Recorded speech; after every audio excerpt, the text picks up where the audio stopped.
What is happening, guys? We are back with another Elite Coach Live. Coming to you every single week, bringing you lessons, tips, and tricks to help you on your journey to become the coach that you want to become.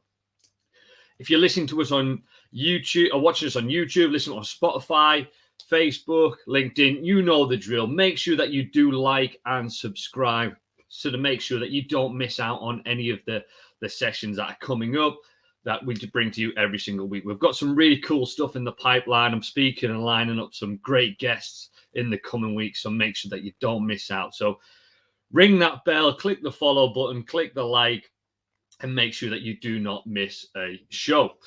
This week, guys, it's only me. I'm flying solo. Nobody wants to chat. Nobody wants to talk. I jest, of course. I'm flying solo. We couldn't make things happen with certain guests, schedules. People are just getting busier and busier.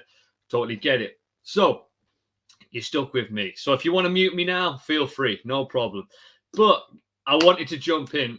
As you know, guys, myself, Brendan, a lot of the guys at SCE, and a lot of you guys watching are massive combat sports fans. And if you did check out some of the UFC from last week, you know that the event was madness, absolute madness. I just could not keep up, from the cancelled press conferences to Chimaev missing weight by 8 pounds. That's just ridiculous. We'll dig into that a little bit more. So then all of a sudden getting the card, rematching absolutely everybody from the top down, four matches or whatever it was. Absolute madness, us as fans watching that, we're thinking, what on earth's going on? Imagine it from the coach's perspective, and that's what I really want to dig into. So can you imagine you have worked with a fighter and an athlete for 8-12 weeks, is typical fight camp, right? And you when you work with a fighter, typical things that we look at, obviously we've got the demands of the sport, we know that, but we also understand what's the tactics of our fighter, how are they going to fight, and then also what is the common tactics of the opponent. So for example, if you've got a fighter who is predominantly a striker, maybe he's a fast mover, you want to make sure that those strengths are elevated. You are giving them the best platform that they can have to express the skills that they have. So if they are, again, strikers, you want to make sure that you have built the physical qualities that allow them to move in and out, sustain great output, be able to stay light on the feet, be able to move around, pick shots, cut off the cage, etc., etc. You build your fight camp and you build your S&C programs around those physical qualities, right? Also, if you are fighting somebody who's predominantly a wrestler, or somebody's just going to be looking to tie you up, then you want to make sure that your athlete can handle that. You want to make sure they're in a position where we're going to go, right, how are we going to do it if we do get caught into being pressed up against the cage or resistant to a takedown or whatever it may be? Because there's different physical qualities, right? Obviously, the thing about mixed martial arts is you kind of have to be a specialist generalist right across the board, and physicality is no different to that. So as an S&C coach, when you're preparing your athletes for that, it's thinking about, right, what is your game plan of your athlete and what is the typical game plan of the opponent that you're going to be fighting. Now, it's not an exact science because it's fighting, it's chaos. You never know what's going to happen, but you generally have an idea from the research, the fight tape, speaking to the coaches. You typically know what you need to build.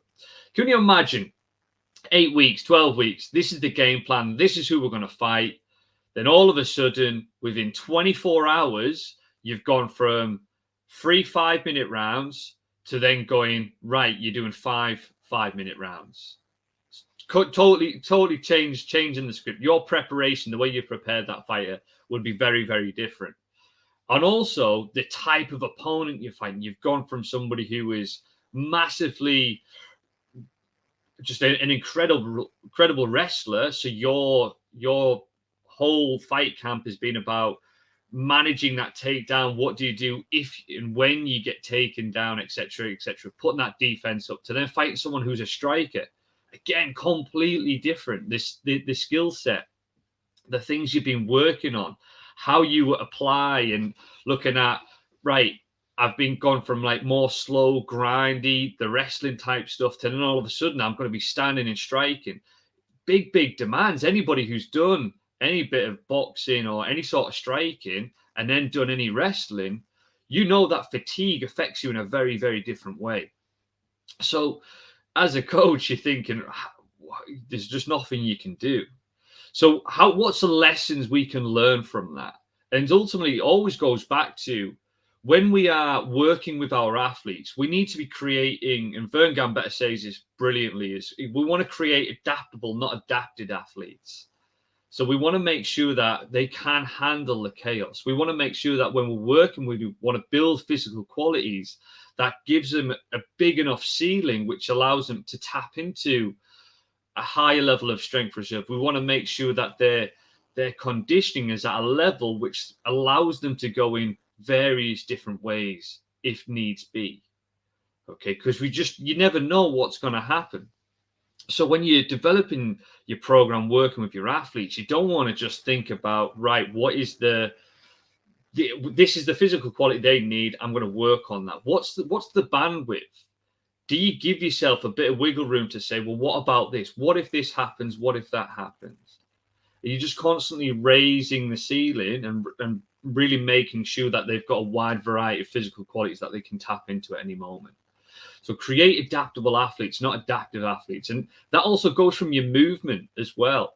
You know, again, the way you stuff a takedown, the way you handle things on the ground and your wrestling and your grappling exchanges, etc. Very different to how you are standing outside of range and just piecing off, firing out the jab, firing out the kicks to the stomach, whatever it may be. Very different on how you manage your energy and manage your movement and controlling your body. So you're thinking, right, okay, what do I need to be able to do? What can I do in the gym that's going to give them the biggest transference there? What shapes do I need to get my athlete to make? And what do I need to expose them to? I need to give them exposure to well above and beyond what they are going to feel within that sport, in their event. Because the greater the level of force or whatever it may be that you're looking at that we put on the athletes, then that's going to give them a greater stimulus. It's going to transfer over better into the sport. If the training you're doing is below what is expected in the sport, then it's not really going to transfer, is it? But also what you're doing is you're sort of putting the brakes on your athlete and saying, right, by me not pushing you hard enough or not creating a big enough stimulus overload, whatever it may be, then actually I'm holding you back. There might be a moment when you can make a break on the rugby pitch, on the football, whatever it may be, make a break, but you just don't have the gas because we haven't applied the greater stimulus. We've looked at what the speeds that you typically get up to. We've just worked around that. Or we want to make sure that if you're in the cage, if you're fighting, if you're boxing, whatever it may be, when you get into the later rounds or things get changed at the last minute, if you work with anybody who works in amateur combat sports knows that things change so quick, you know, might go from 2-minute rounds to 3-minute rounds at the drop of a hat just because something's happened. So how do you apply a greater stimulus to your athlete to give them enough bandwidth that they can make adaptations? Okay, we don't want to just think about, right, what does my athlete need? I'm going to build it to that level and that's it. How do you get beyond that? How do you keep on pushing the boundaries in movement, strength, and power? Okay, so that's something to think about. And the lesson from the UFC event is a perfect one for that. These guys change from, you know, completely different fighters, completely different formats. And I really feel sorry for one of the fighters, Jing Liang. So the Leech, phenomenal guy, just looks like one of the nicest guys on the roster, you know, so respectful, always smiling, just loves what he does. His fight changed and he fought somebody 10 pounds heavier than him. Somebody that weighed in 10 pounds heavier than that is massive. That is massive, you know. But very, very different fight of who he was going to fight. You know, somebody who is quite elusive. Then there's just got somebody who's just standing in the pocket, standing in range and marching forward all the time. Very, very different. How you manage yourself is very, very different. So, but he's a phenomenal athlete. And I think that's kind of the key things with our athletes and with S&C coaches. We typically look at the physical qualities, but all of the changes, all of those guys that fought at the weekend it's a mindset, absolute mindset. You know, so the training, the coaching, everything you do, never forget that little bit there. You know, and this is why I always say everybody talks about strength and conditioning, but everybody forgets about the 5-letter word that's the most important part of it, and that's the coach. You know, the coaching is the mindset. How do you train your athlete to have that mindset, and how do you support that mindset of being able, I will face anything that comes my way. I will fatly just get in the ring, get in the cage, and I will fight anybody who comes my way. How do you harness that? How do you manage that in an effective way? How do you manage that and get the most out of them and give them the confidence that it's not just false bravado? Because remember, those guys who stepped in the cage were like, yeah, I can win. I know I can win. No one goes in there thinking that they're going to lose. They always go in there knowing they're going to win. So how do you make sure that as an S&C coach, you support that? How do you instill more confidence into them? Well, that comes from your training, because remember what we've said before, where does confidence come from? Confidence is competency and consistency. So going to the well frequently, making sure that the conditioning sessions are really, really challenging, and making sure that you are applying the overload, making sure that the athletes walk around going, do you know what? I just feel incredibly strong. You know, you can stick them under a bar, stick them under whatever movement they do, and they move really, really well. That gives somebody confidence. That gives somebody competence, you know. So keep on just drilling that. Make sure you're harnessing that every single step of the way. Okay. A couple of great comments there as well. So many fights completely different. Change the fight from 3-5s to 5-5 is massive. Absolutely. But these guys are never going to do it. So us as coaches, how do we make sure we've done that? You know, and I think it was Bisping who was a last minute change for Luke Rockhold. And his game plan was like, I haven't really trained massively. I haven't had a fight camp. But he's done the things on the back. He's done all of the trainings in the bank. So his game plan was, I'm just going to go out first few rounds, and I am just going to put everything into that and empty it and see where I end up at. And it paid off for him. You know, sometimes that's what you got to do. You might not have the full preparation for 5-5s or the expectation, but you've got what your athlete's got, and you just maximize that, you know. So another lesson that I kind of took from that as well is, if we look at the change-ups, if we look at everything that happened over that weekend of missed weights and stuff, because there wasn't just Chimaev that missed weight. There was a few fighters that missed weight on that. And I think myself, I've stepped into the ring, albeit at a very, very low level. But I think one of the things when it comes to weight sports and when it's weight controlled and stuff like that is that is part of it. That is part of your job. That's part of your respect to your opponent and the sport. And I think that's why Chimaev has lost a lot of fans over the back of this, because coming in 8 pounds overweight, and now I got told to stop making weight or whatever it may be. You know, I think it's just not good enough. It's not a good look for the sport. It's not a good look for the athlete. And again, it just causes absolute carnage. So when you're working with athletes who are working in a weight controlled sport, for example, you've got to build that into the training process, not just from the physical point, but the actual respect to the sport. You know, it's adhering to the rules.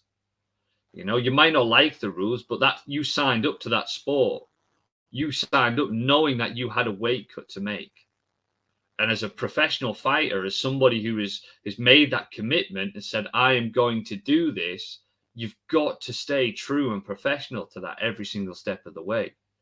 Now, granted, sometimes a lot of fighters end up making the scale the battle and not the fight. I've seen that happen many a time. People are celebrating when they've made weight, and I'm like, mate, like that should be you've got a fight to do now, you know.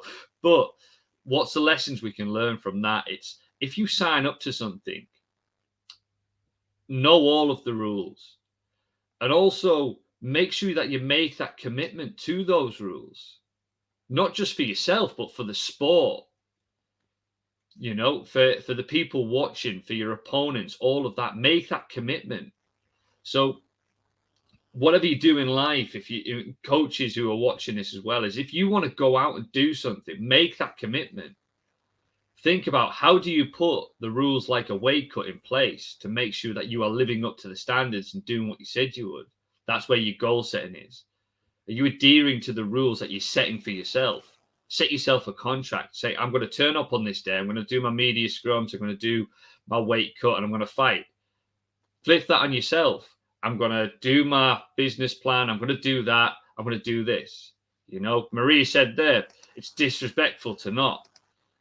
I might flip this on yourself. Now, let's take the lessons from this. Okay. So when you sign up for a professional fight, you've got media week. So you've got to do the media scrums. You've got to make weight. You've got to fight. A few other stipulations around there. Take that contract you've got that the guys in the UFC have and apply it to yourself. Right. I've got to do this. I've got to build and share my message to a certain amount of people. My weight cut is a specific deadline to get something launched. And then the fight is me executing on a daily basis. Okay. Because if you don't live up to those things, you're disrespecting yourself. And I think once we look at that, because I was jumping in and I was going, nah, it's a joke, real disrespectful. And you're flipping on yourself and you're going, right, can I live up to that? I'm happy to call it, but what about myself? Am I able to sort of sit myself in that situation and go, would I be able to do that? Or if I could change the parameters a little bit and apply it to myself. And then from when you do that, you go, I need to do some work here. I need to step up to the plate. I need to make some changes. And I think, like, guys, you know, I'm a bit of a strange thinker like that. And that is a real tedious link there. But think about the process that a UFC fighter goes through to get to the stage, get the main stage, get on the lights, get the accolades, fight for the championship belts. Think about the process that they do. And then think about your goals. Think about what it is that you want to achieve. And then try and make that contract and make that journey. Go through the same process that they go through. Doing the workouts that they don't want to do when they're tired. That means you getting up and doing the work that you don't want to do when you're tired.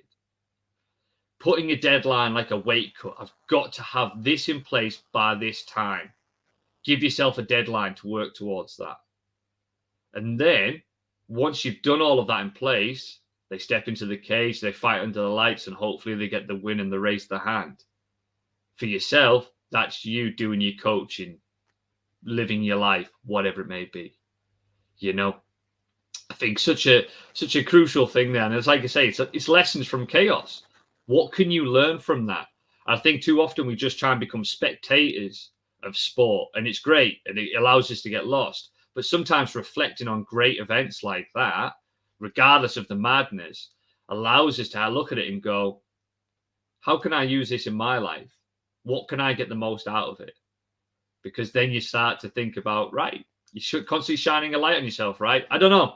Maybe you agree, disagree. I don't know. You know. So, kind of last little thing there.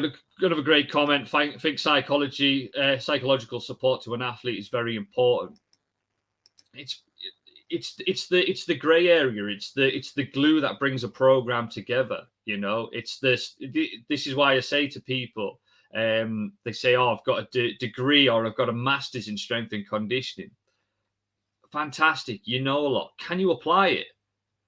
Have you mastered the soft skills that go into becoming a great coach? Because I think that's the difference, right? You might be a phenomenal sports scientist. You might be a great proponent of strength and conditioning, you might know everything there is to know about rehabilitation. But can you have a can you communicate with your athlete? Can you speak to them in a way that allows them to tap into something deeper? Can you manage other people around that are involved in this athlete's life, this journey? Parents, peers, other coaches, skills coaches, nutritionists, doctors, the governing bodies, etc., etc. Can you manage that? A lot of that sort of stuff isn't covered in degrees or isn't covered in sports physiology textbooks. Okay, the psychological support to the athlete is very important. It's crucial. Remember, go back to the saying, nobody cares how much you know until they know how much you care. You know?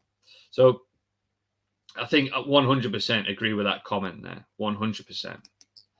So final thing, lesson from this kind of madness that is the UFC event. And I think I'll leave you to enjoy the rest of your day, guys. But ultimately, let's look at it from the UFC's point of view. Okay. So how do they go from that point of getting cancelled press conferences, changing fights at the last minute? Well, Dana White didn't look phased, and I bet the backroom staff were a hell of a lot running around like headless chickens and feeling like the world is going to implode a lot more than what Dana White is. But when you've been in something and dealt with so many personalities and so many different things for so many years, you have got skills in the bank. You have got lessons learned in the bank. You know how to roll with the punches. And I think the lesson from looking at Dana White, how they handled it, how they pulled it together and still were able to get a card going. For me personally, I watched the event. It wasn't fantastic. I think one of the best fights on the night was one of the prelims.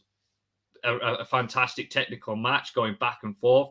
I thought the cards at the top of the bill weren't anything fantastic, and I'm comparing them to the previous run of cards. But ultimately, they were able to pull it together and make something work. And now it's easy for us to look at that and go, I'm never going to be able to get to that. I wish I was able to do that. But they had to start. They made cock-ups early on in their career. So as part of it, when we look at it and we go, right, I wish I could get to them. You've just got to start. You've just got to begin. Stop thinking and just begin. Because every master was once a disaster, I heard. You know, it's so true, isn't it? Every master was once a disaster. Think about every single social media influencer that you've kind of looked to. Every sort of internet resource that you look to. Somebody that you find entertaining, funny, a comedian all the way through to somebody who's talking about nutrition or training or whatever it may be. Just go back, in a perfect one, Joe Rogan. You look at that. I could never podcast like Joe Rogan. Go and watch his very first episode. The very first episode is like watching two, 50-year-old blokes at the beginning of the lockdowns and what have you, trying to figure out how to work Zoom, working technology. Absolutely. But look at it now, however many billions he kind of makes from just doing that podcast. But look at where he started. It wasn't perfect, but it was about starting. And if we look at the chaos and the stuff that descended at the UFC on the weekend there with all the missed weights, etc., etc., Dana White was calm because he's handled all of these hothead fighters for many years, decades. He's been able to make adjustments and adaptations over the years. Recently, a couple of years back, they had to change things about. He's made those mistakes. He's had to change things. He's had main cards fall out, drop out fighters time and time again. They had a spate of where main cards were just getting cut all the time. Fighters dropping out last minute, pulling out from cards, etc., etc. Few fights with like Khabib missing weight, etc. All of these little things, people having extreme weight cuts and having to pull from the card.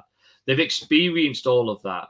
So although where they are now looks very polished and you think, right, I need to create something that is like that now, it's not the case. You've just got to start.